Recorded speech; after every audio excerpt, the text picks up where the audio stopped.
The story of Poland. Poland's history is one of resilience and courage, a tale of a nation that has endured countless trials yet always risen again. From its ancient beginnings, where Slavic tribes laid the foundation of a future kingdom, to the baptism of Poland in 966 that brought it into the Christian world, Poland's story began with unity and strength.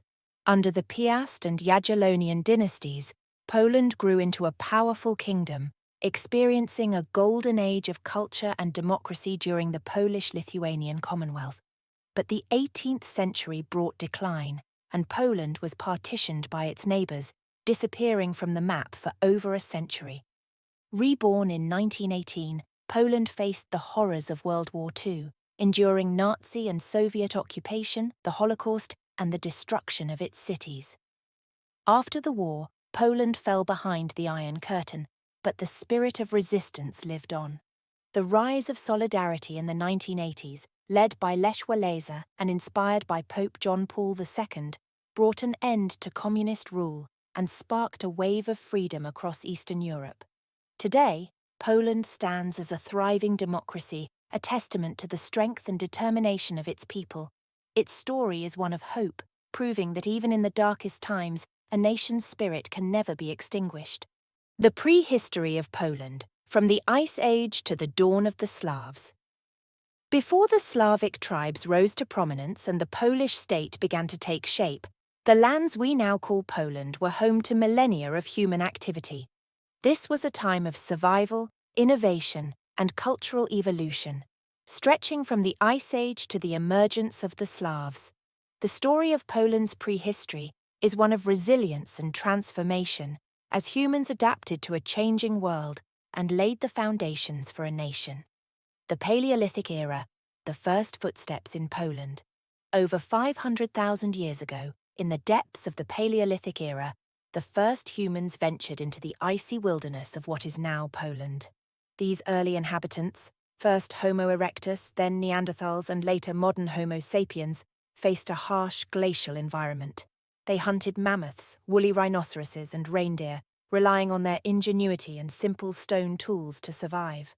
Archaeological sites like Trzebnica and Krakow Spadzista reveal the lives of these early humans. At Krakow Spadzista, Neanderthals left behind tools and evidence of their hunting practices, offering a glimpse into their resourceful existence. Nomadic by necessity, these groups followed the migration patterns of animals, moving with the seasons in search of sustenance. As the Ice Age began to wane around 10,000 BCE, the climate warmed and the tundra gave way to forests. New species like deer and wild boar roamed the land, and humans adapted to this changing environment. This marked the transition to the Mesolithic period, a time of new opportunities and challenges. The Mesolithic era, masters of the forest. With the retreat of the glaciers, the Mesolithic era dawned around 10,000 BCE. The people of this time became masters of their environment, honing their skills as hunters, fishers, and gatherers. They crafted advanced tools, such as microliths, small, sharp stone blades that could be attached to wooden shafts to create spears and arrows. These communities lived in small, mobile groups, often settling near rivers and lakes. Sites like Janisławice and Zawiercie reveal their way of life, with fishing tools, bone harpoons, and remains of temporary shelters. Their deep connection to nature was evident in their intimate knowledge of the land, which they relied on for survival. The Mesolithic era was a time of balance, as humans lived in harmony with their surroundings. The Neolithic Revolution, farmers and builders. Around 5,500 BCE, a monumental shift occurred, the Neolithic Revolution. Humans began to transition from a nomadic lifestyle to settled farming communities, forever changing the course of history. Agriculture and animal husbandry allowed for larger, more permanent settlements, and the people of this era began to shape the land in new ways. The first farmers in Poland belonged to the linear pottery culture, named for their distinctive pottery adorned with linear patterns. They introduced crops like wheat and barley, as well as domesticated animals such as cattle, sheep, and goats. These early farmers built longhouses, large rectangular structures made of wood and thatch that housed extended families. One of the most significant Neolithic sites in Poland is Brzesk Kujawski, where archaeologists have uncovered evidence of early farming villages. These communities also developed spiritual practices, as seen in burial sites and ritual objects. The Neolithic period marked the beginning of social hierarchies, as some individuals accumulated more wealth and power than others. It was a time of innovation and the first steps toward organized society. The Bronze Age, a time of trade and transformation. By 2300 BCE, the Bronze Age had arrived, bringing with it new technologies and social changes. The ability to smelt and work with bronze, a mixture of copper and tin, revolutionized toolmaking, weaponry, and ornamentation. This period also saw the rise of long-distance trade networks connecting Poland to other regions of Europe. The Bronze Age in Poland is associated with several archaeological cultures, including the Unetis culture and the Lusatian culture. The Unetis culture, which flourished around 2000 BCE, is known for its rich burial sites, such as the one at Leki Male, where elite individuals were buried with bronze weapons, jewelry, and other valuable items. The Lusatian culture, emerging around 1300 BCE, left an enduring legacy with its fortified settlements and large cemeteries. The most famous site from this period is Biskupin, a remarkably well-preserved Lusatian settlement built on a lake island. With its wooden houses, defensive walls, and evidence of organized social structures, Biskupin offers a vivid glimpse into the lives of Bronze Age people. This was a time of growing complexity as societies became more structured and interconnected. The Iron Age, the Celts, and the dawn of the Slavs. Around 700 BCE, the Iron Age began, ushering in a new era of technological and cultural change. The use of iron revolutionized agriculture and warfare, making tools and weapons more effective and accessible. During this time, the region saw the arrival of the Celts, who brought their advanced metalworking skills and vibrant culture. The Celts established settlements in southern Poland, particularly in the Krakow region.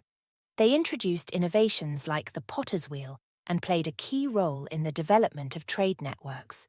However, by the 1st century CE, the Celts had largely disappeared from the region, replaced by Germanic tribes and later the early Slavs. The Slavs began to emerge as a distinct cultural group around the 6th century CE. Primarily farmers, they lived in small, self-sufficient villages organized around kinship groups. Their polytheistic religion centered on nature gods and ancestor worship, reflecting their deep connection to the land. These early Slavs would eventually form the tribes that laid the foundation for the Polish state. Conclusion: a land shaped by time. The prehistory of Poland is a story of adaptation, innovation, and cultural evolution. From the first hunter-gatherers of the Ice Age to the rise of the Slavic tribes, this land has been shaped by countless generations of people. Their resilience and ingenuity laid the groundwork for the rich history and culture of Poland, a nation deeply connected to its past. As we look back on this ancient story, we see not just the origins of a country, but the enduring spirit of humanity itself. The baptism of Poland, the birth of a nation. In the year 966, a momentous event unfolded that would forever alter the course of Polish history. Mieszko I, the first historically recorded ruler of Poland, embraced Christianity. This act, known as the Baptism of Poland, was far more than a personal religious conversion. It was a calculated political and cultural decision that laid the foundation for the Polish state and its integration into the Christian world of medieval Europe. To fully grasp the significance of this event, we must first step into the world of 10th century Europe and the challenges Mieszko faced as a ruler. Europe in the 10th century, a world in transition. The 10th century was a time of profound transformation across Europe. The once mighty Carolingian Empire had fragmented, leaving much of Central and Eastern Europe divided into smaller kingdoms and tribal confederations. Meanwhile, Christianity was spreading rapidly, driven by the influence of the Holy Roman Empire in the West and the Byzantine Empire in the East. For rulers of this era, adopting Christianity was not merely a matter of faith, it was a strategic move that brought political alliances, cultural prestige, and access to the broader Christian world. In Central Europe, neighbouring kingdoms such as Bohemia, Hungary, and the Holy Roman Empire had already embraced Christianity. Pagan rulers like Mieszko I faced mounting pressure to convert, as remaining outside the Christian fold often meant political isolation and vulnerability to conquest by Christian powers. For Mieszko, the stakes were high, and the decision to adopt Christianity would prove to be a turning point for his people. Mieszko I, the unifier of Poland. Mieszko I, ruler of the Polands, emerged as a formidable leader in the mid-10th century. He was the first historically documented ruler of Poland and the founder of the Piast dynasty. At the time of his reign, the lands he controlled were fragmented, consisting of tribal communities with diverse customs and beliefs. Through military campaigns and strategic alliances, Mieszko began to unify these tribes, creating the foundation of what would become the Polish state. Mieszko's domain was centered in Greater Poland, with key settlements such as Gniezno and Poznan serving as political and cultural hubs. However, his position was precarious. To the west, the Holy Roman Empire loomed as a powerful and expansionist force. To the south, the Christian kingdom of Bohemia posed both a threat and an opportunity for alliance. To the north and east, pagan tribes like the Pomeranians and Prussians resisted Mieszko's authority. In this volatile landscape, Mieszko recognized that adopting Christianity could strengthen his rule, legitimize his authority, and protect his lands from external threats. The baptism of Poland, a strategic conversion. In 966, Mieszko I was baptized, likely in the city of Poznan. This event, known as the Baptism of Poland, marked the official Christianization of Mieszko and his court. The ceremony was conducted in the Latin Rite, aligning Poland with the Western Christian tradition and the influence of the Roman Catholic Church. Mieszko's conversion was closely tied to his marriage to Dobrawa, a Christian princess from the Kingdom of Bohemia. Dobrawa played a pivotal role in persuading Mieszko to embrace Christianity. Their union not only secured a valuable alliance with Bohemia, but also facilitated the introduction of Christian missionaries and clergy into Mieszko's realm. The baptism of Mieszko was a symbolic act with far-reaching consequences. By converting to Christianity, Mieszko aligned himself with the powerful Christian kingdoms of Europe, gaining their recognition and support. It also shielded Poland from being targeted by Christian crusades, which were often launched against pagan rulers. For Mieszko, the decision was as much about survival and diplomacy as it was about faith. The Christianization of Poland, a gradual transformation. The baptism of Mieszko was only the beginning of Poland's Christianization. Over the following decades, missionaries, many from Bohemia and the Holy Roman Empire, traveled throughout Mieszko's lands, preaching the Christian faith and establishing churches. The process was gradual and often met with resistance, as many rural communities clung to their pagan beliefs and traditions. One of the first major centers of Christianity in Poland was Gniezno, which became the seat of the first Polish bishopric in 1000. Churches and monasteries began to rise, not only spreading the Christian faith but also introducing new forms of art, architecture, and literacy. The Latin alphabet replaced the oral and runic traditions of the pagan Slavs, and the Polish language began to be written down for the first time. Despite these advancements, the Christianization of Poland was not without conflict. Pagan uprisings occasionally erupted, and Mieszko and his successors used both persuasion and force to suppress traditional practices. Pagan temples were destroyed, and old rituals were outlawed, as the new faith gradually took root across the land. The political and cultural impact of the baptism.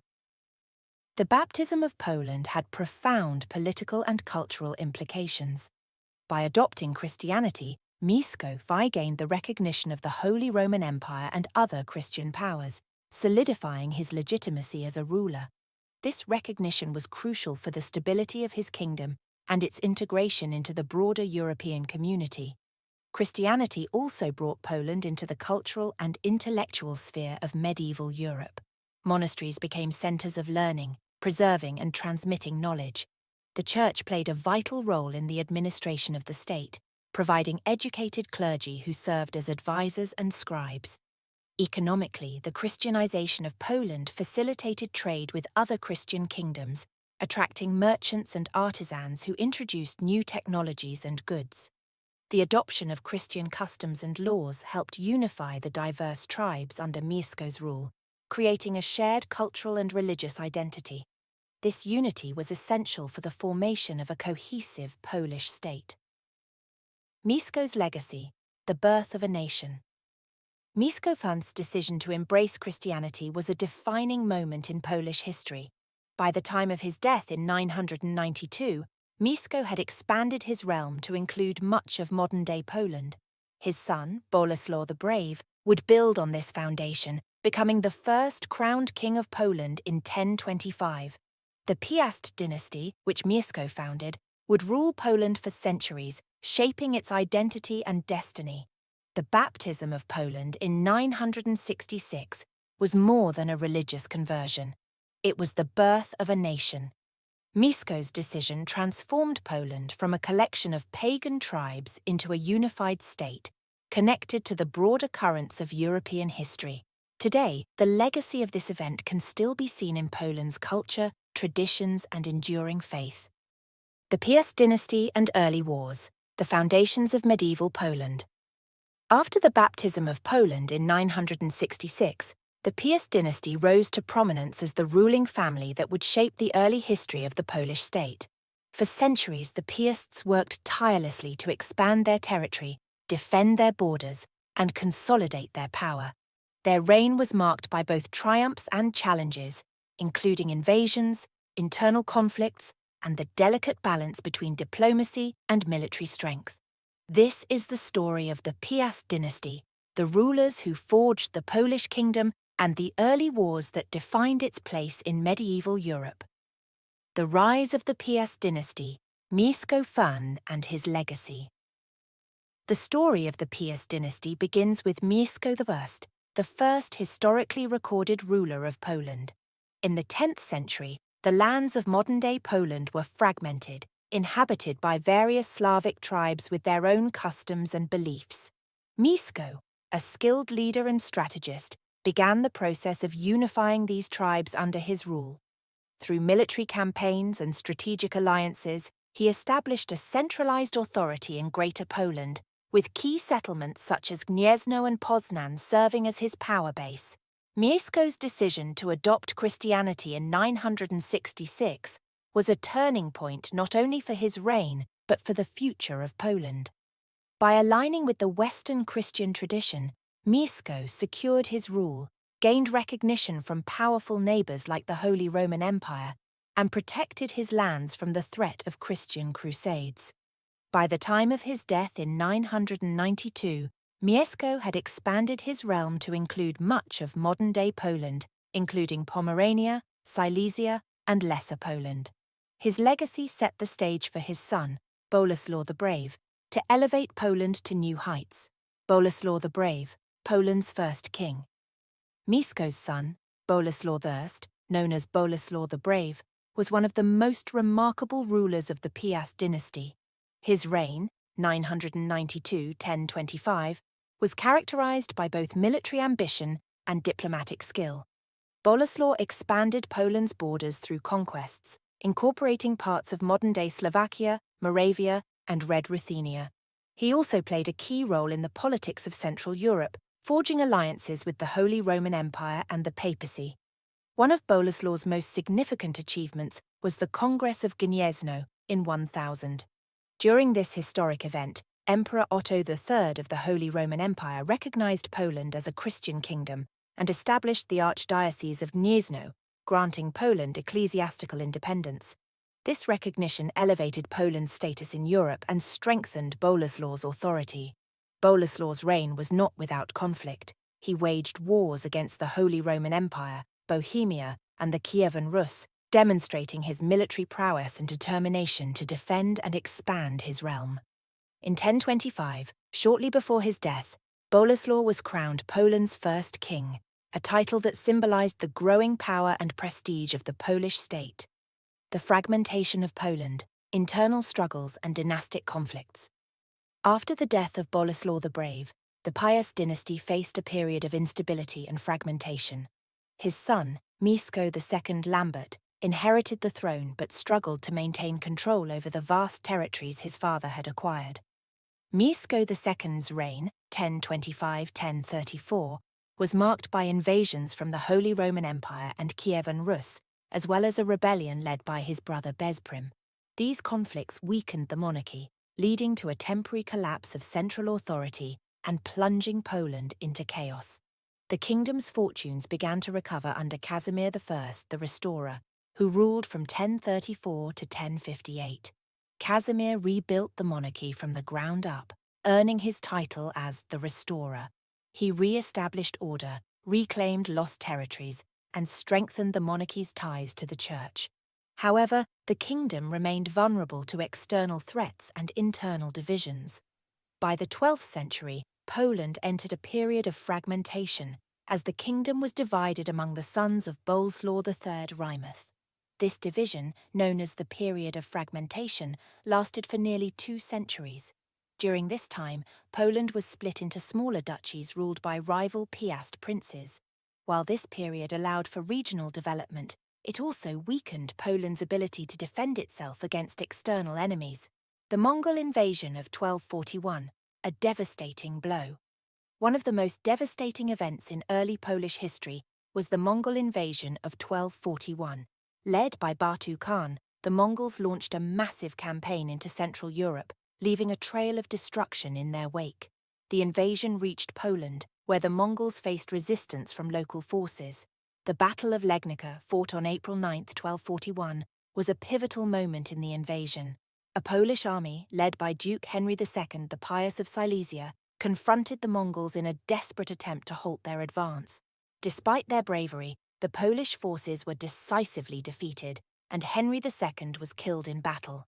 The Mongol invasion devastated much of southern Poland, destroying towns, villages, and infrastructure. However, the Mongols did not establish permanent control over the region, as their campaign was cut short by the death of the Great Khan in Mongolia. Poland survived the invasion, but the destruction left a lasting impact on the kingdom. The reunification of Poland, Ladislaw, grand the elbow high. By the late 13th century, the fragmentation of Poland had left the kingdom vulnerable to external threats and internal strife.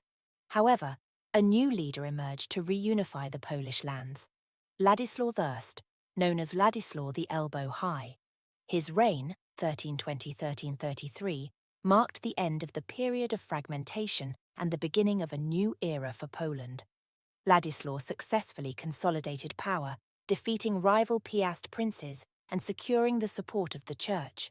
In 1320, he was crowned King of Poland, symbolizing the reunification of the kingdom. His efforts laid the groundwork for the reign of his son, Casimir III the Great, who would go on to strengthen and expand the Polish state. The legacy of the Piast dynasty. The Piast dynasty ruled Poland for over 4 centuries, shaping the early history of the kingdom and laying the foundation for its future. From the unification efforts of Mieszko I to the military campaigns of Boleslaw the Brave, the Piasts established Poland as a significant power in Central Europe. Despite periods of fragmentation and external threats, the Piast rulers demonstrated resilience and adaptability, ensuring the survival and growth of the Polish state. Conclusion. The story of the Piast dynasty is one of ambition, struggle, and perseverance. Through their efforts, Poland emerged as a unified kingdom, capable of withstanding the challenges of medieval Europe.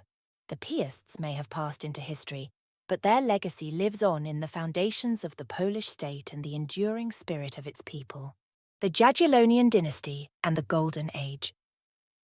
In 1386, Poland entered a transformative era of prosperity, power, and cultural flourishing with the establishment of the Jagiellonian dynasty. This dynasty, born from the union of Poland and Lithuania, ruled for over 2 centuries, guiding Poland to its golden age. Under visionary monarchs like Queen Jadwiga, Ladislaw II Jagiello, and Casimir IV Jagiellon, Poland became one of the largest and most influential states in Europe. This is the story of the Jagiellonian dynasty, its key achievements, and its enduring legacy. The union of Poland and Lithuania, a marriage that changed history. The Jagiellonian dynasty began with a marriage that altered the course of European history.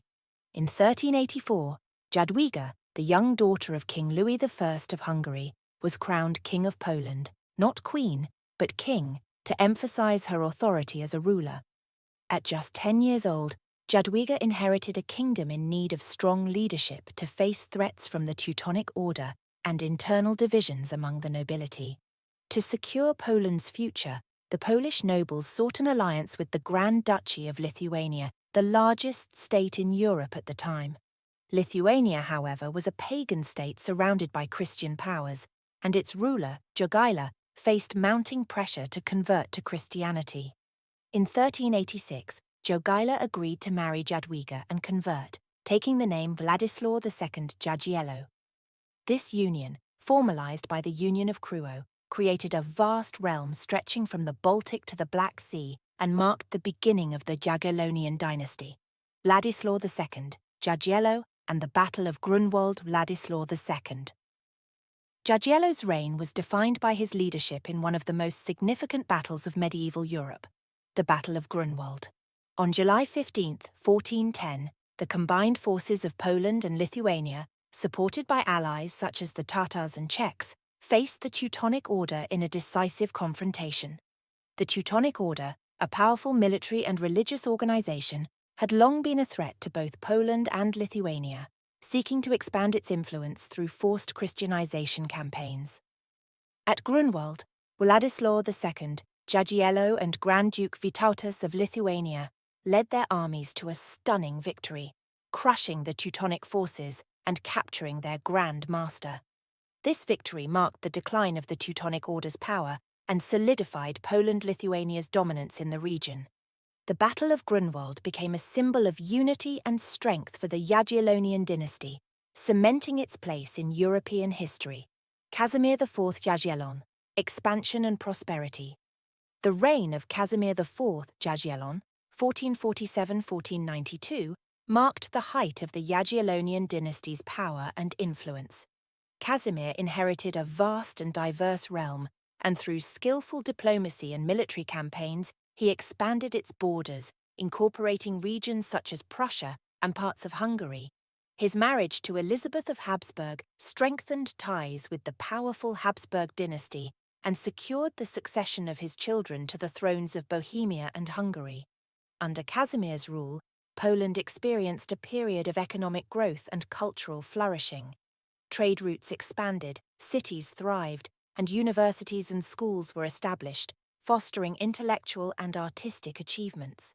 Casimir's reign also saw the strengthening of the Polish nobility, who gained greater political influence through the institution of the Sejm, parliament. His leadership brought stability and prosperity, setting the stage for Poland's Golden Age. The Golden Age of the Jagiellonian dynasty. The 16th century is often referred to as the Golden Age of Poland, a period of cultural, economic, and political flourishing under the Jagiellonian dynasty. During this time, Poland-Lithuania became one of the largest and most powerful states in Europe, known for its religious tolerance, intellectual achievements, and vibrant culture. The Golden Age was marked by the reigns of Sigismund I the Old, 1506–1548, and his son, Sigismund II Augustus, 1548–1572. These monarchs presided over a period of stability and prosperity, fostering the arts, sciences, and education. The Renaissance reached Poland during this time, bringing a flowering of literature, architecture, and philosophy. Figures like Nicholas Copernicus, who revolutionized astronomy, emerged during this era, showcasing the intellectual vitality of the kingdom. One of the most significant achievements of the Jagiellonian dynasty was the Union of Lublin in 1569, which transformed the personal union between Poland and Lithuania into a formal political union. The Polish-Lithuanian Commonwealth was born, a unique state characterized by its elective monarchy, religious tolerance, and decentralized governance. This union created a vast and diverse realm that became a beacon of cultural and political innovation in Europe. Wars and challenges, defending the Commonwealth. Despite its prosperity, the Jagiellonian dynasty faced numerous challenges, including wars with neighbouring powers and internal conflicts. The kingdom's vast size and diverse population made it difficult to govern, and external threats from the Ottoman Empire, Muscovy, and the Teutonic Order required constant vigilance. The Jagiellonian rulers demonstrated remarkable resilience in defending their realm. They forged alliances, led military campaigns, and negotiated treaties to maintain the stability and security of the Commonwealth. However, the growing power of the nobility and the limitations of the elective monarchy created tensions that would later weaken the state. The legacy of the Jagiellonian dynasty. The Jagiellonian dynasty left an indelible mark on Polish history. Their reign brought Poland to its golden age, establishing it as a major European power and a centre of culture and learning. The dynasty's emphasis on religious tolerance, intellectual pursuits, and diplomatic alliances set a standard for governance that influenced the region for centuries. The dynasty came to an end in 1572 with the death of Sigismund II Augustus, the last male heir of the line. However, their legacy lived on in the institutions, culture, and identity of the Polish-Lithuanian Commonwealth.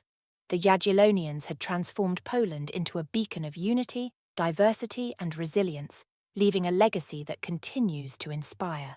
Conclusion. The Jagiellonian dynasty was a time of transformation and triumph for Poland. From the union of Poland and Lithuania to the cultural achievements of the Renaissance, the dynasty's legacy continues to shape the identity of the Polish people. Their story is a testament to the power of unity, vision, and leadership in shaping the destiny of a nation. The partitions and loss of independence. By the late 18th century, the Polish-Lithuanian Commonwealth, once a dominant power in Europe, faced a series of catastrophic events that led to its complete disappearance from the map. Internal political dysfunction, external pressures from powerful neighbours, and military defeats culminated in the partitions of Poland in 1772, 1793, and 1795. Despite heroic efforts to resist, such as the Kosciuszko uprising, Poland lost its independence for over a century. This is the story of the causes, events, and consequences of the partitions, as well as the enduring spirit of the Polish people during this dark chapter in their history, the decline of the Polish-Lithuanian Commonwealth. The decline of the Commonwealth was a gradual process, rooted in both internal weaknesses and external pressures. By the 18th century, the Commonwealth's unique political system, once a source of strength, had become a liability. The principle of golden liberty, which granted significant rights to the nobility, created a highly decentralized state. The liberum veto, allowing any noble to block legislation in the Sejm, parliament, often paralyzed the government, preventing necessary reforms. Meanwhile, the elective monarchy invited foreign interference, as neighbouring powers sought to place their candidates on the Polish throne. Externally, the Commonwealth was surrounded by powerful and ambitious neighbours, Russia, Prussia, and Austria. These states viewed the weakened Commonwealth as an opportunity to expand their own territories. The rise of absolutist monarchies in Europe further highlighted the Commonwealth's inability to adapt to the changing political landscape. By the mid-18th century, Poland was a shadow of its former self, vulnerable to the ambitions of its neighbours. The First Partition, 1772. The first blow to the Commonwealth came in 1772, when Russia, Prussia, and Austria agreed to divide parts of its territory among themselves. This event, known as the First Partition, marked the beginning of Poland's dismemberment. Orchestrated by Catherine the Great of Russia, Frederick the Great of Prussia, and Maria Theresa of Austria, the partition was justified as a means of restoring order in the Commonwealth. In reality, it was a blatant act of aggression. The Commonwealth, weakened by internal divisions and unable to resist militarily, was forced to cede approximately 30% of its territory and a third of its population. The loss of land further destabilized the state, making it even more vulnerable to future interventions. The first partition was a wake-up call for many Poles who began to recognize the urgent need for reform. The Constitution of May 3, 1791, a last attempt at reform. Despite the devastating loss of territory, the Commonwealth made a bold attempt to reform and strengthen itself. On May 3, 1791, the Sejm adopted a new constitution, one of the first modern constitutions in Europe. The Constitution of May 3 sought to address the Commonwealth's political dysfunction by abolishing the liberum veto, establishing a hereditary monarchy, and granting greater rights to townspeople and peasants. The progressive document aimed to create a more centralised and efficient government while preserving the Commonwealth's sovereignty. However, the constitution faced fierce opposition from conservative nobles and foreign powers, particularly Russia, which viewed the reforms as a threat to its influence. Catherine the Great intervened, supporting a faction of Polish nobles who opposed the constitution and sought to restore the old order. The Second Partition, 1793. The Commonwealth's efforts at reform were met with brutal resistance from its neighbours. In 1793, Russia and Prussia carried out the Second Partition, seizing even more territory and leaving the Commonwealth a shadow of its former self. This partition was a direct response to the Constitution of May 3 and the subsequent Polish-Russian War of 1792, which ended in defeat for the Commonwealth. The Second Partition resulted in the loss of over half of the Commonwealth's remaining territory and population. The state was now reduced to a small, landlocked entity, incapable of defending itself. However, the partition also galvanized resistance among the Polish people, who began to organize for a final stand to defend their independence. The Kosciuszko Uprising, 1794. A valiant but failed effort. In 1794, the Polish people rose up in a desperate attempt to save their nation. Led by Tadeusz Kosciuszko, a hero of the American Revolution, the Kosciuszko Uprising was a bold but ultimately doomed effort to resist the partitioning powers. Kosciuszko, a skilled military leader and advocate for social reform, declared an uprising in Krakow, calling on all Poles to join the fight for independence.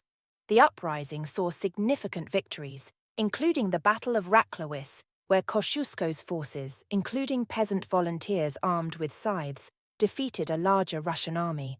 Kosciuszko sought to unite nobles, townspeople and peasants, promising greater rights and freedoms for all. However, the uprising faced overwhelming odds. The combined forces of Russia, Prussia and Austria crushed the rebellion, culminating in the capture of Warsaw and the defeat of the Polish forces. Kosciuszko himself was wounded and captured, and the uprising ended in failure.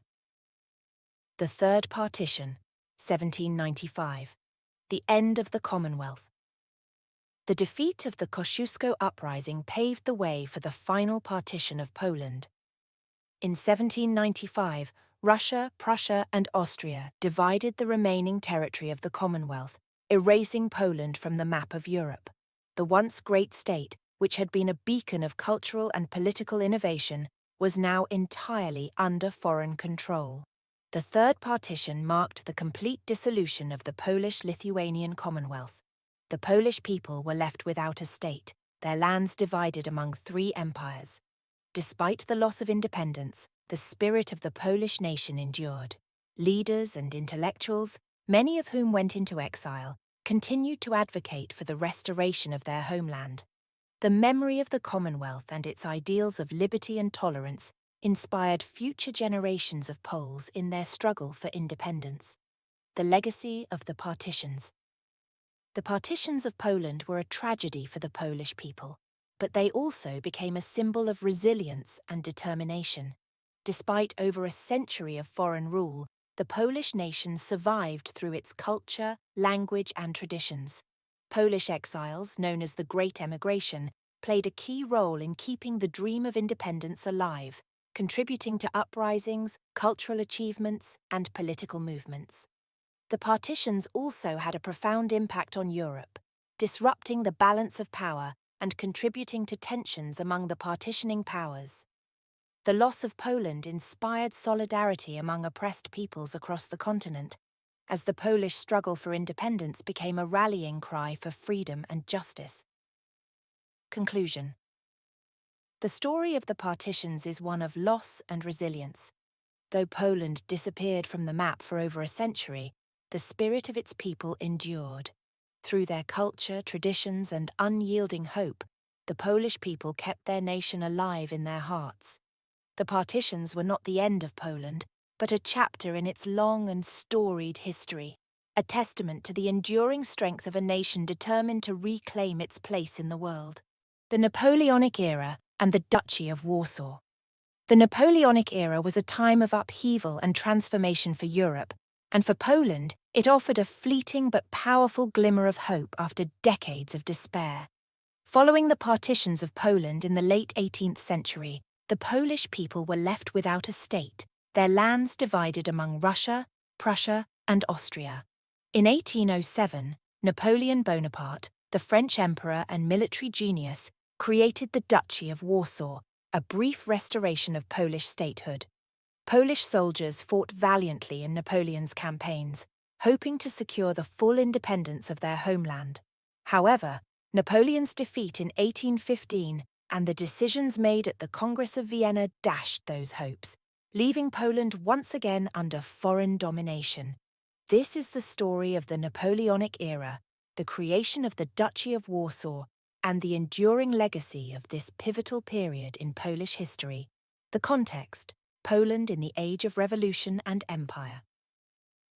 By the late 18th century, Poland had been erased from the map of Europe, its lands divided among Russia, Prussia, and Austria.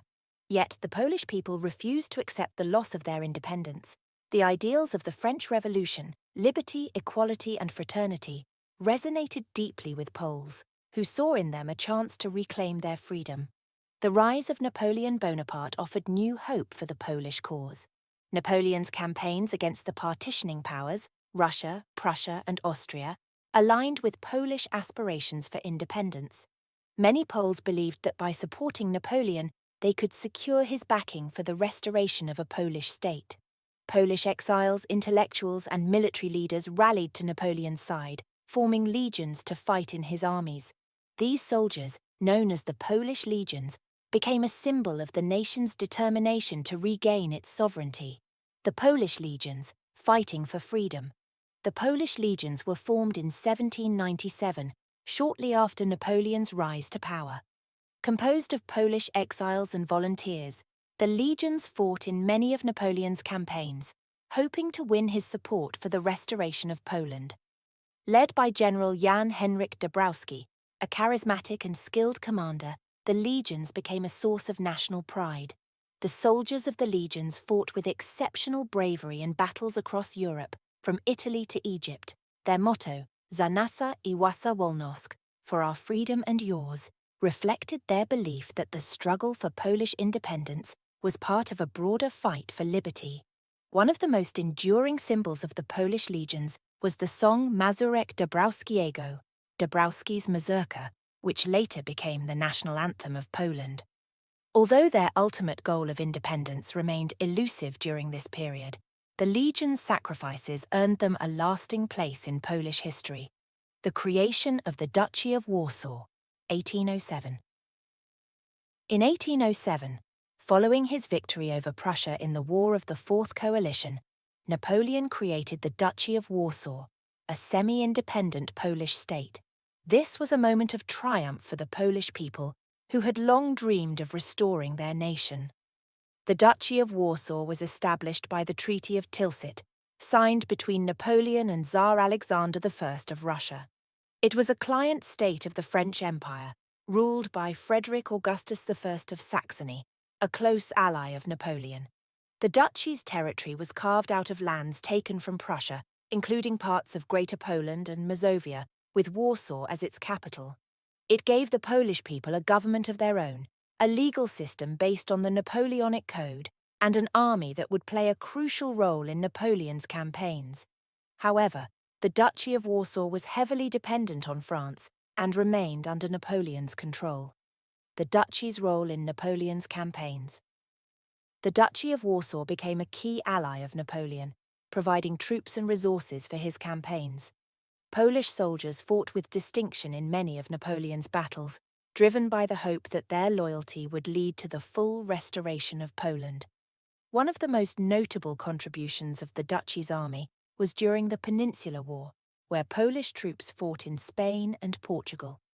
The Polish cavalry, particularly the famous Słoleżerowie, light horsemen, earned a reputation for their bravery and skill. The most significant moment for the Polish army came during Napoleon's invasion of Russia in 1812. The Duchy of Warsaw provided over 100,000 troops for the campaign, making it one of Napoleon's largest contingents. Polish soldiers fought heroically in battles such as Smolensk and Borodino, but the disastrous retreat from Moscow dealt a severe blow to the Duchy's military and morale. Despite their sacrifices, the Polish dream of independence remained unfulfilled. The fall of Napoleon and the end of the Duchy, 1815. Napoleon's defeat in 1814 and the subsequent Congress of Vienna in 1815 marked the end of the Duchy of Warsaw. After Napoleon's abdication, the victorious powers, Russia, Prussia, Austria, and Britain, met at the Congress of Vienna to redraw the map of Europe. The Duchy of Warsaw was dissolved, and its territories were divided among the partitioning powers. The largest portion was annexed by Russia, becoming the so-called Congress Kingdom of Poland, a nominally autonomous state under Russian control. The Congress of Vienna restored the balance of power in Europe, but ignored the aspirations of the Polish people.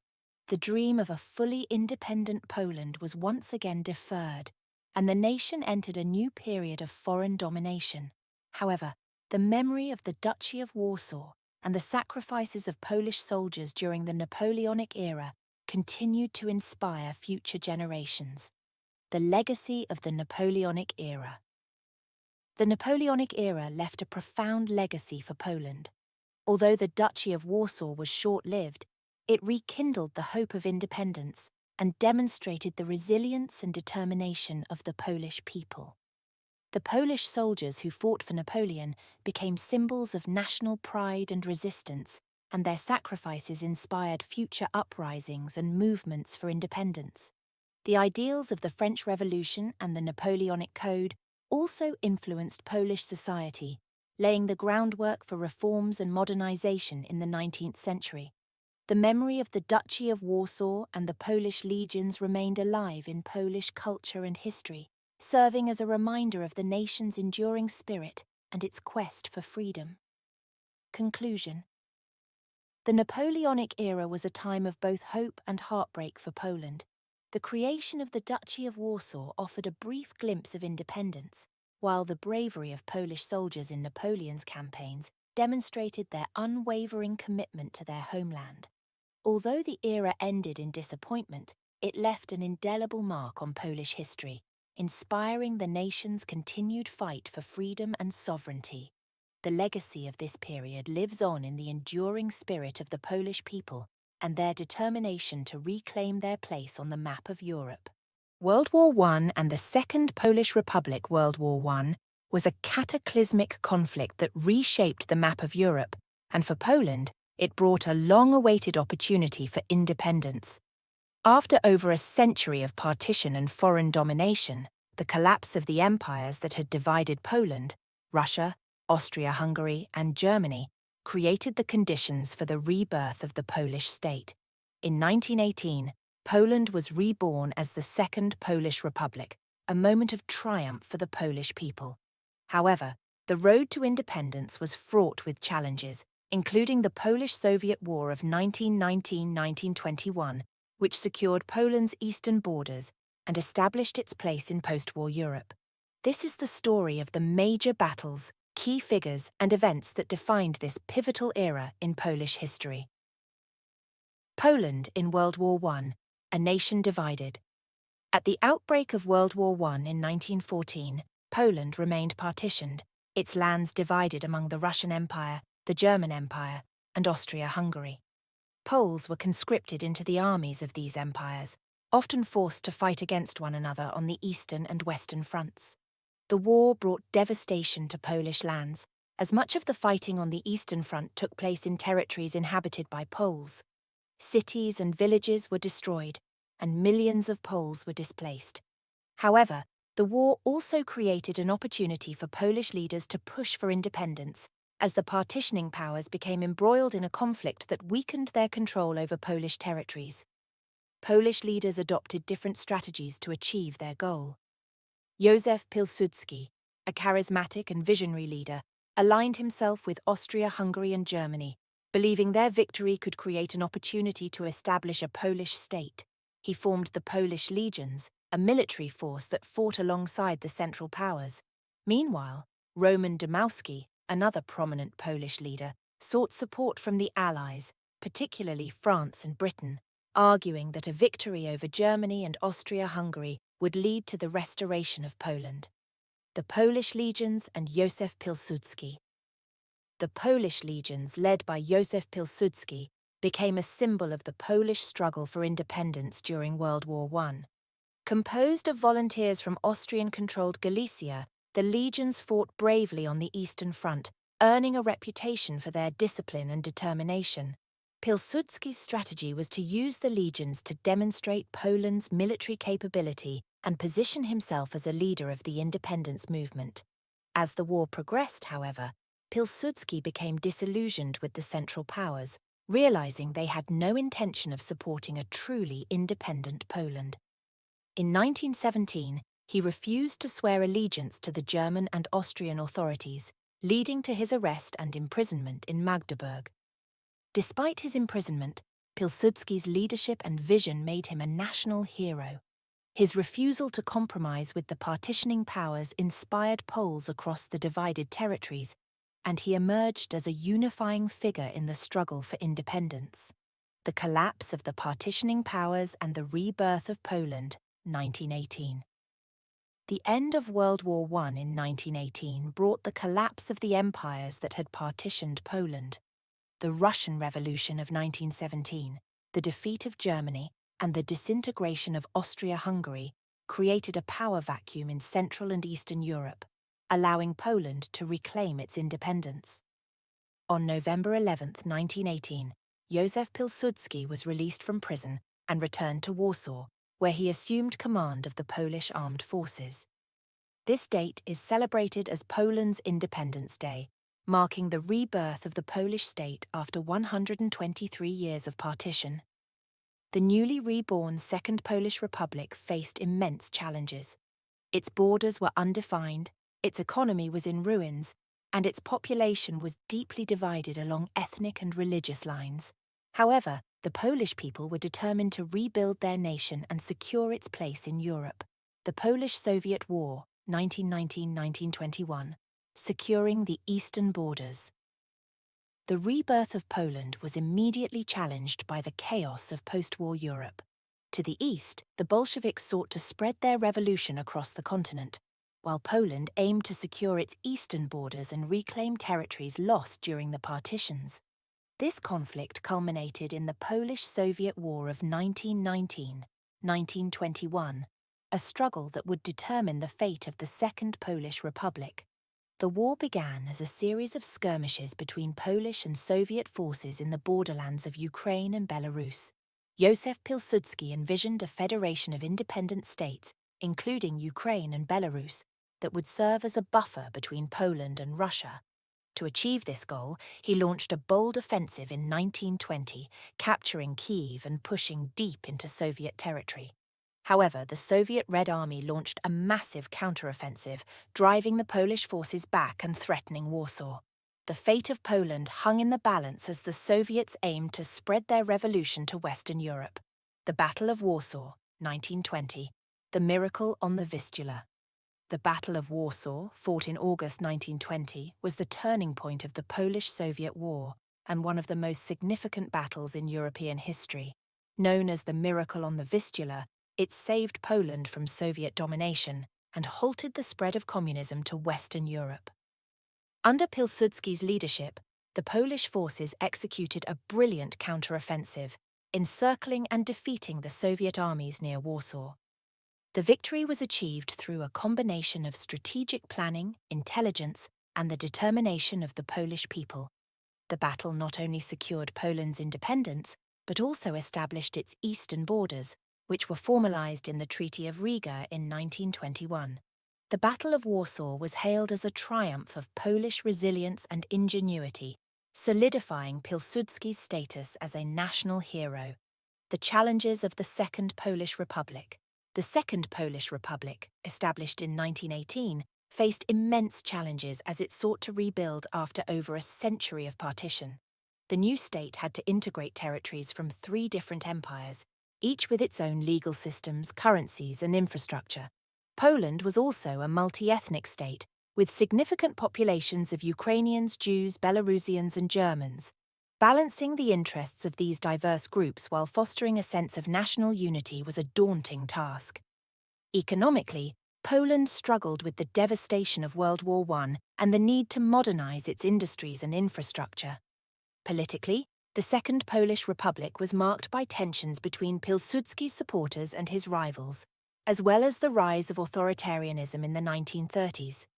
Despite these challenges, the Republic made significant progress, establishing democratic institutions, reforming its economy, and fostering a vibrant cultural and intellectual life.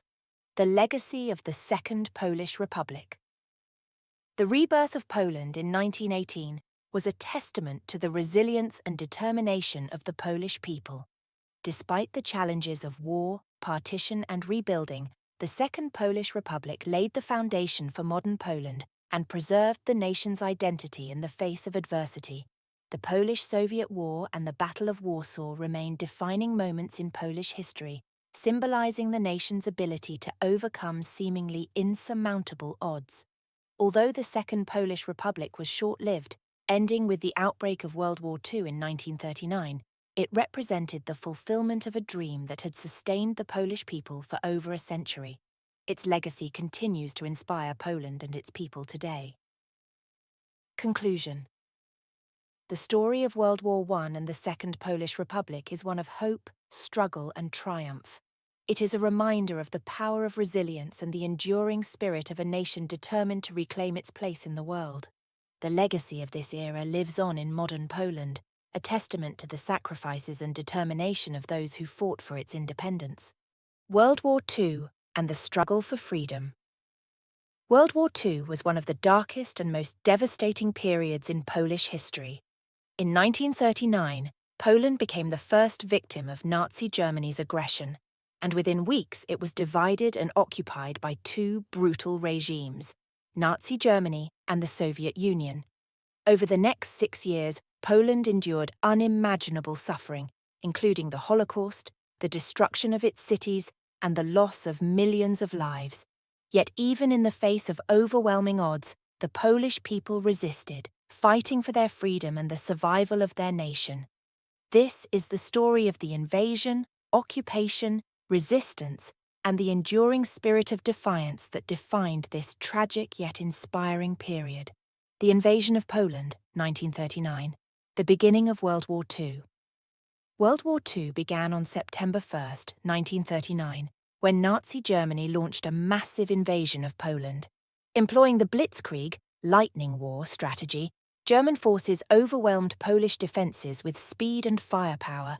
Just 16 days later, on September 17th, the Soviet Union invaded Poland from the east, fulfilling the terms of the secret Molotov-Ribbentrop Pact, a non-aggression agreement between Germany and the Soviet Union that included a plan to divide Poland. Despite their courage, the Polish army was outmatched by the combined might of the German and Soviet forces. Battles such as the defense of Westerplatte, the Battle of Bzura, and the Siege of Warsaw showcased the bravery of Polish soldiers, but by early October 1939, Poland had been defeated. The country was divided between Nazi Germany and the Soviet Union, with the Germans occupying the western and central regions and the Soviets taking the eastern territories. Even in defeat, the Polish government refused to surrender. Members of the government and military leadership fled to France and later to Britain, where they established a government in exile that would continue to represent Poland throughout the war. The occupation of Poland, Nazi and Soviet brutality. The occupation of Poland was marked by unimaginable brutality.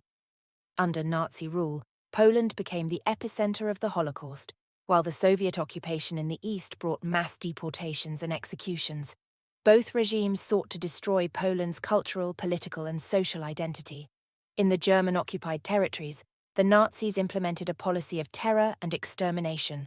Polish intellectuals, clergy, and political leaders were targeted in an effort to decimate the nation's leadership.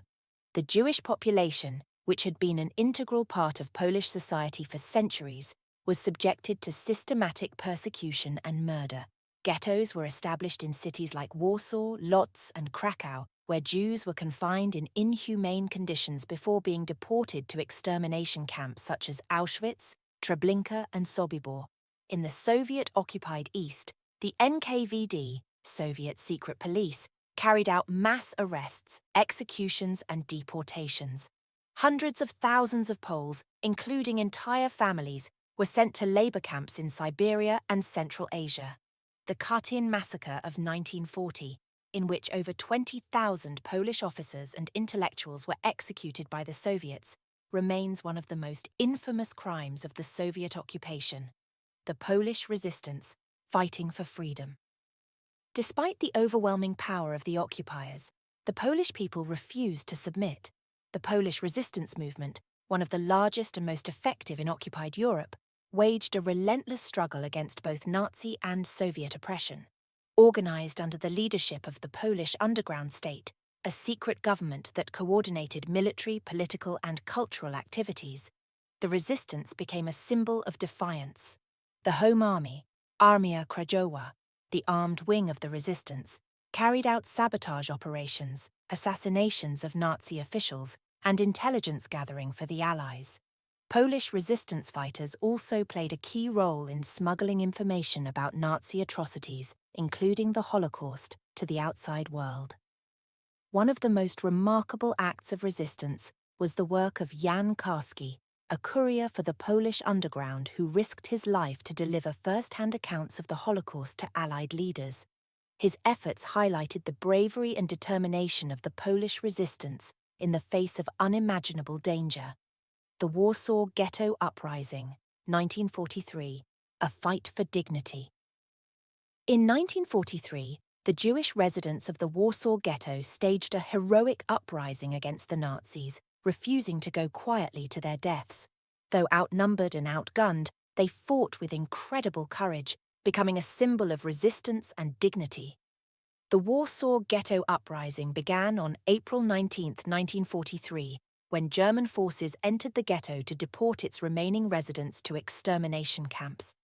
Armed with homemade weapons and a few smuggled firearms, the Jewish fighters held off the Germans for nearly a month. The uprising was ultimately crushed, and the ghetto was destroyed. But the bravery of the fighters inspired resistance movements across Europe. The Warsaw Uprising, 1944, a nation's last stand. In 1944, as the Red Army advanced toward Warsaw, the Polish resistance launched the Warsaw Uprising, a desperate attempt to liberate the city from German occupation before the Soviets arrived. It was one of the largest and most tragic acts of resistance during World War II. The uprising began on August 1, 1944, and was led by the Home Army. For 63 days, Polish fighters and civilians battled German forces in the streets of Warsaw, hoping to establish a free Polish government before the Soviets could impose their control. Despite their courage, the uprising was brutally suppressed, and the city was systematically destroyed by the Germans. Over 200,000 Poles, mostly civilians, were killed, and Warsaw was left in ruins. The failure of the uprising was compounded by the inaction of the Soviet forces, who halted their advance on the eastern bank of the Vistula River and refused to assist the Polish fighters. The tragedy of the Warsaw Uprising remains a painful chapter in Polish history, symbolizing both the heroism and the immense suffering of the Polish people during the war. Poland's contributions to the Allied war effort. Poland's contributions to the Allied war effort were significant and far-reaching. Despite the occupation of their homeland, Polish soldiers, pilots, and intelligence officers played a crucial role in the fight against Nazi Germany. Polish pilots, such as those of the famous 303 Squadron, distinguished themselves during the Battle of Britain, achieving one of the highest kill rates of any Allied squadron. Polish soldiers fought bravely in campaigns across Europe, including the Battle of Monte Cassino in Italy, where they played a key role in breaking through German defences. Polish intelligence officers also made critical contributions to the Allied victory. Polish mathematicians were instrumental in breaking the Enigma code, providing the Allies with vital intelligence that helped turn the tide of the war. The Holocaust in Poland, a tragedy beyond words. Poland was the epicenter of the Holocaust, where millions of Jews and other victims were murdered in Nazi extermination camps. Over 3 million Polish Jews, 90% of the pre-war Jewish population, were killed during the Holocaust, along with hundreds of thousands of non-Jewish Poles, Roma, and other victims. The extermination camps, including Auschwitz-Birkenau, Treblinka, and Majdanek, became symbols of the Nazis' genocidal policies. Despite the risks, many Poles attempted to save their Jewish neighbours. Figures like Irina Sendler, who rescued hundreds of Jewish children, and organisations like Zagota, the Polish Council to Aid Jews, demonstrated extraordinary courage and humanity in the face of evil. The aftermath, a nation in ruins. When World War II ended in 1945, Poland was a nation in ruins.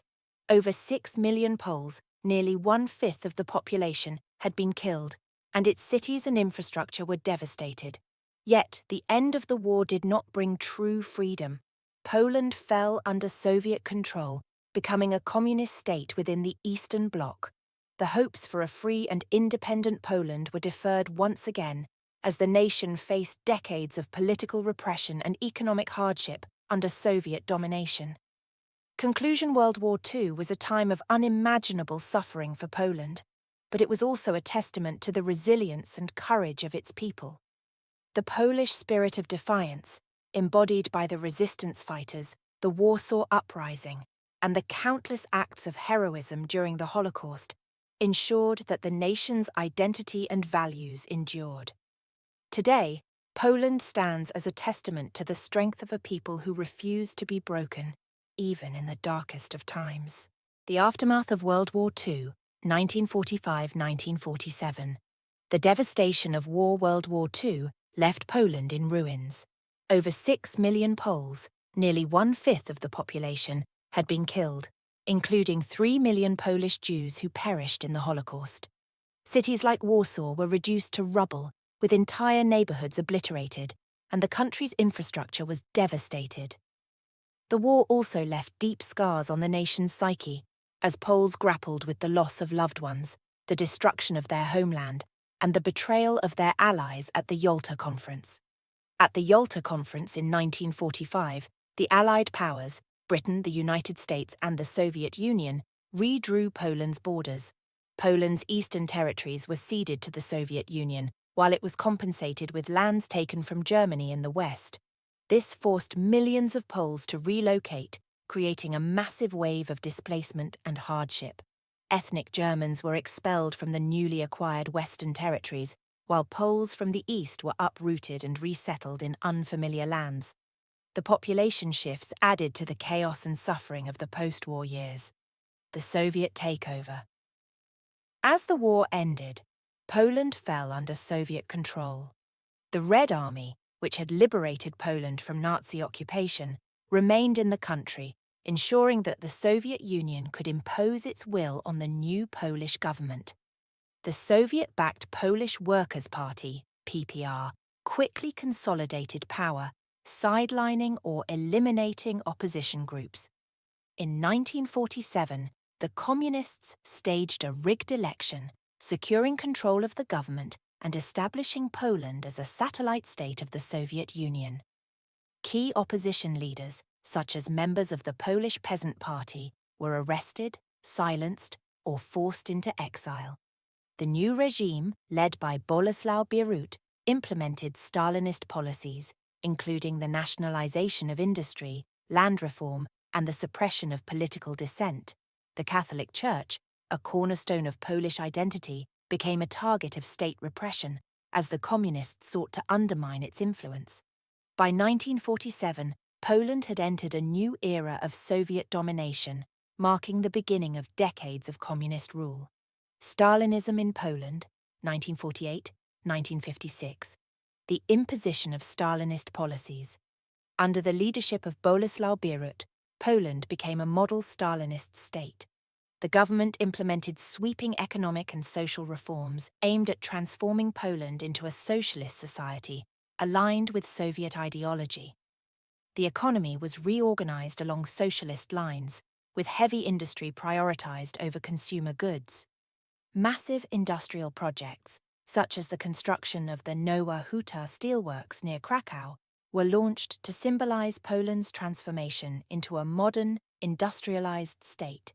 However, these projects often came at the expense of the population's basic needs. Agriculture was collectivized, though with limited success, as many Polish farmers resisted giving up their land. The government also tightly controlled cultural life, promoting socialist realism in art and literature, which glorified the working class and the communist state. Independent intellectuals and artists were censored or persecuted, and the Catholic Church faced constant harassment as the regime sought to suppress its influence, repression and resistance. The Stalinist regime relied on fear and repression to maintain control. The Ministry of Public Security, known as the UB, acted as the regime's secret police, arresting, torturing and executing those who opposed the government. Thousands of Poles, including former resistance fighters and members of the anti-communist underground, were imprisoned or killed. Despite the repression, resistance persisted. Underground groups, such as the anti-communist Cursed Soldiers, Żołnierze Wykleci, continued to fight against the regime, though they were eventually crushed by the state. The Catholic Church also remained a powerful force of opposition, with figures like Cardinal Stefan Wyszynski advocating for the rights of the faithful and resisting government attempts to control the Church. The death of Stalin and the Polish October, 1956. The death of Joseph Stalin in 1953 marked the beginning of a period of change in the Soviet bloc. In Poland, growing discontent with the regime erupted into open protest in 1956, culminating in the Poznan Uprising. In June 1956, workers in Poznan went on strike to demand better wages and working conditions. The protests quickly escalated into a broader anti-government movement, with demonstrators calling for political reforms and an end to Soviet domination. The government responded with force, sending in troops to suppress the uprising, which left dozens dead. The unrest forced the communist leadership to make concessions. Władysław Gomułka, a former communist leader who had been purged during the Stalinist era, was brought back to power. Gomułka promised a Polish road to socialism, with greater autonomy from Moscow and limited reforms. His return to power, known as the Polish October, marked a brief period of hope and liberalization, the Gomułka era, 1956-1970, reform and disillusionment. Władysław Gomułka's rise to power initially brought hope for change, but his promises of reform soon gave way to stagnation and repression. The Gomułka era was marked by economic struggles, political conservatism, and growing discontent among the Polish people. While his government made some initial reforms, such as easing censorship and improving relations with the Catholic Church, these changes were short-lived. By the 1960s, the regime had returned to its authoritarian ways, cracking down on dissent and maintaining tight control over society. Economically, Poland struggled to modernize. The government's focus on heavy industry led to inefficiencies and shortages of consumer goods, while living standards remained low. Workers grew increasingly frustrated with the regime's inability to address their needs, setting the stage for future unrest. The 1968 student protests and anti-Semitic campaign. In 1968, Poland was rocked by student protests, sparked by the government's censorship of a play by Adam Mickiewicz, a revered Polish poet. The protests quickly grew into a broader movement for freedom of speech and political reform. The government responded with a brutal crackdown, arresting students and intellectuals and accusing them of being influenced by Zionist elements. This led to an anti-Semitic campaign orchestrated by the regime, which targeted Poland's remaining Jewish population. Thousands of Jews were forced to emigrate, marking a dark chapter in Polish history. The campaign further alienated the regime from the Polish people and deepened the sense of disillusionment with Gomulka's leadership. The 1970 workers' protests and the fall of Gomulka. By 1970, economic hardships and rising food prices had pushed Polish workers to the breaking point. In December, protests erupted in the shipyards of Gdansk, Gdynia, and Szczecin as workers demanded better living conditions and an end to government corruption. The government's response was violent, with security forces opening fire on protesters, killing dozens. The bloodshed shocked the nation and led to the resignation of Władysław Gomulka. He was replaced by Edward Gierek, who promised economic reforms and a new era of prosperity. The Gierek era, 1970–1980, economic boom and bust. Edward Gierek's leadership initially brought hope for economic improvement. His government borrowed heavily from Western countries to modernize Poland's industry and infrastructure, leading to a brief period of growth and optimism. New factories, housing developments, and highways were constructed, and living standards temporarily improved. However, the reliance on foreign loans created a fragile economy. By the late 1970s, Poland was burdened with massive debt, and the economy began to falter. Inflation, shortages, and declining living standards reignited public discontent, setting the stage for a new wave of opposition. The rise of opposition movements. As economic conditions worsened, opposition movements began to emerge, laying the groundwork for the solidarity movement of the 1980s. Intellectuals, students, and workers organized underground networks to resist the regime and demand change. The Catholic Church, under the leadership of figures like Cardinal Karol Wojtyła, later Pope John Paul II, provided moral support to the opposition. In 1978, Wojtyła's election as Pope inspired Poles and strengthened their resolve to fight for freedom. Conclusion.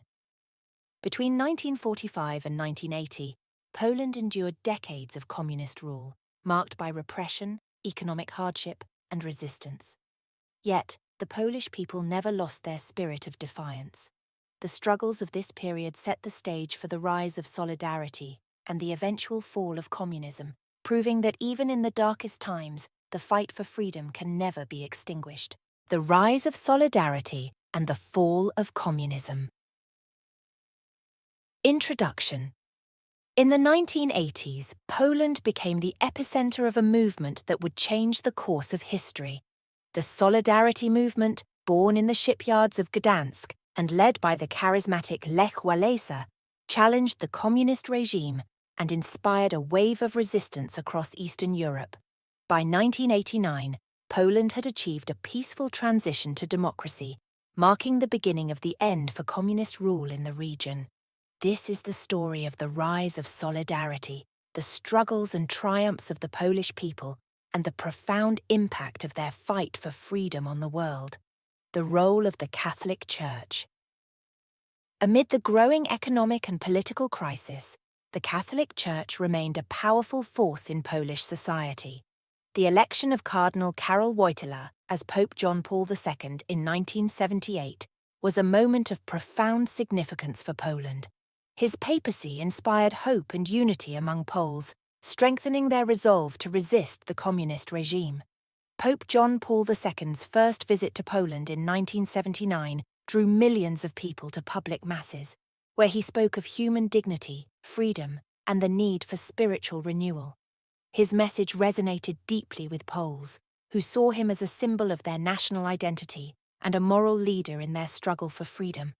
The Pope's words, "Do not be afraid," became a rallying cry for a nation yearning for change. The birth of solidarity, 1980. The Gdansk shipyard strikes. The turning point came in August 1980, when workers at the Lenin shipyard in Gdansk went on strike to demand better wages, improved working conditions, and the right to form independent trade unions. The strike, led by an electrician named Lech Wałęsa, quickly gained national and international attention. The workers' demands went beyond economic grievances. They called for political reforms, freedom of speech, and an end to government censorship. The strike spread to other factories and industries across Poland, creating a wave of solidarity among workers, intellectuals, and ordinary citizens.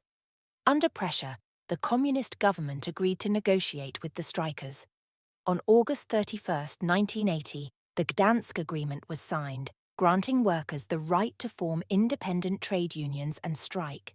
This was an unprecedented victory in a communist state and marked the birth of Solidarity, Solidarność, the first independent trade union in the Eastern Bloc. Lech Walesa and the rise of Solidarity. Solidarity quickly grew into a nationwide movement, uniting workers, intellectuals, students, and clergy in a common struggle for freedom and democracy. By 1981, Solidarity had over 10 million members, making it the largest social movement in Polish history. Lech Walesa, the charismatic leader of Solidarity, became a symbol of the Polish people's determination to reclaim their rights and dignity. His leadership and ability to connect with ordinary workers made him a national hero and an international figure in the fight against communism. Solidarity operated through grassroots organizing, underground publications, and peaceful protests, maintaining close ties with the Catholic Church, which provided moral and material support to the movement. The government, however, viewed Solidarity as a threat to its authority and began preparing to crush the movement. Martial law and repression, 1981-1983. The declaration of martial law. On December 13, 1981, General Wojciech Jaruzelski, the leader of the Polish government, declared martial law in an attempt to crush Solidarity. The military took control of the country, Solidarity was outlawed, and thousands of its leaders and activists, including Lech Walesa, were arrested. Martial law brought widespread repression. Protests were violently suppressed, and the government imposed strict censorship and curfews. Despite the crackdown, the spirit of resistance endured.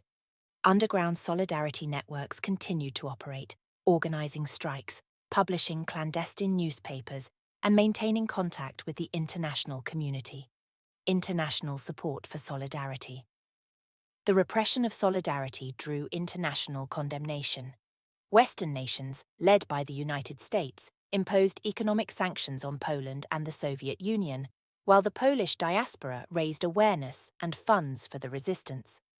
Pope John Paul II continued to advocate for human rights and freedom in Poland, using his global influence to keep the plight of the Polish people in the international spotlight. Solidarity also received support from labor unions and human rights organizations around the world, which saw the movement as a symbol of the universal struggle for freedom. The Road to Democracy, 1983-1989. The decline of the communist regime. By the mid-1980s, Poland was in the grip of a severe economic crisis. Shortages of basic goods, rising inflation, and widespread poverty fueled public discontent. At the same time, the communist regime's reliance on repression eroded its legitimacy. The Soviet Union under Mikhail Gorbachev introduced reforms such as glasnost, openness, and perestroika, restructuring, which weakened Moscow's control over its satellite states. In Poland, the government was forced to seek dialogue with the opposition as it struggled to maintain control. The Round Table Talks and the 1989 elections. In 1989, after years of resistance and growing pressure, the communist government agreed to negotiate with Solidarity. The Round Table Talks, held between February and April 1989, marked a historic turning point in Poland's struggle for freedom. The negotiations resulted in significant political reforms, including the legalization of Solidarity and the promise of free elections. In June 1989, Poland held its first partially free elections since World War II. Solidarity won a landslide victory, capturing nearly all the contested seats in Parliament. Lech Walesa and other Solidarity leaders emerged as the architects of Poland's peaceful transition to democracy. By the end of 1989, the communist regime had collapsed, and Poland became the first Eastern Bloc country to break free from Soviet domination. The legacy of Solidarity, a catalyst for change in Eastern Europe. The success of solidarity in Poland inspired a wave of revolutions across Eastern Europe. The fall of communism in Poland set the stage for the collapse of the Berlin Wall, the reunification of Germany, and the eventual dissolution of the Soviet Union. Solidarity's peaceful struggle for freedom demonstrated the power of non-violent resistance and the importance of unity in the face of oppression. The movement's legacy continues to inspire pro-democracy movements around the world. Lech Walesa, a symbol of freedom. Lech Walesa, the electrician from Gdansk who became the leader of Solidarity, remains one of the most iconic figures in modern history. In 1983, he was awarded the Nobel Peace Prize for his role in the struggle for human rights and democracy. In 1990, he became the first democratically elected president of Poland since World War II, symbolizing the triumph of the Polish people's fight for freedom. Conclusion. The rise of solidarity and the fall of communism in Poland is a testament to the resilience and courage of the Polish people. Their peaceful struggle for freedom not only transformed their own nation, but also changed the course of history, proving that even the most oppressive regimes can be overcome through unity and determination. Today, Poland stands as a thriving democracy, a living reminder of the power of hope and the enduring spirit of resistance.